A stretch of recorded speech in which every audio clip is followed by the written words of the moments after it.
Hi, I'm Kathleen Keller from Keller Method, and I am a myofascial educator, and I'm also a rehab Pilates instructor. And I'm here to show you some techniques with a 5-inch myofascial release ball. We're going to be rolling your pectoralis minor muscles. Fascially, your pec minor attaches to your biceps and down into your forearm and all the way down into the carpal tunnel. So the third way that you can roll your pec minor is what is called a straight roll.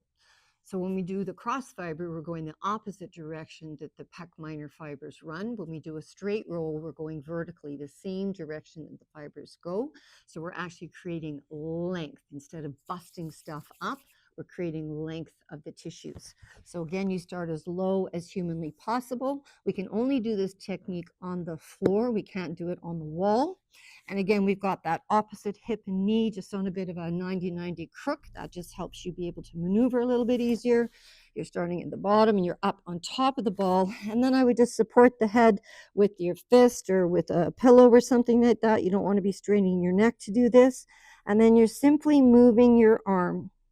So basically you're parking the ball's just staying in one place, and you're moving the limb around. Again, to get that connectivity of all the muscles that come down through the biceps and the forearm and into the carpal tunnel.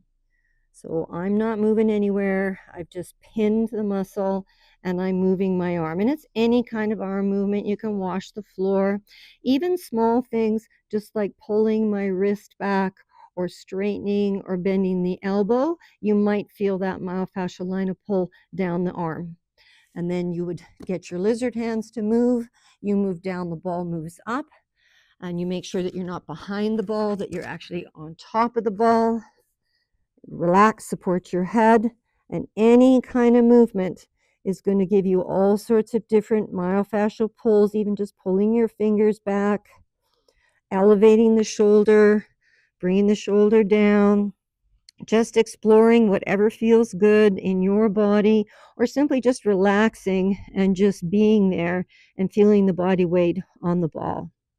And as with all the other techniques, you keep moving all the way up until you get to that coracoid process on that outer third of the shoulder, and you finish there with those same arm movements. Whatever feels good, stopping anywhere that feels good to stay, breathing into the ball. If ever there was a time to breathe into any kind of self-myofascial release tool, it's when you're doing your chest. So spending some time breathing into the ball and creating space from the inside. And of course, you would always do both sides. Whatever you do with your pecs, you do both sides. Spend more time on the side that is tighter, and always do your better side first. So I have just rolled the right side of my chest, and I just want you to see the difference in my arms. So my left arm hangs a little bit more in the front. The back of my palm is facing the back wall, whereas my other arm, you can see more that my thumb is facing front. This shoulder is more open and wider. So before and after you roll your pecs, have a look at yourself in the mirror and see if you can see a difference in the two sides. If you do a good job, you will.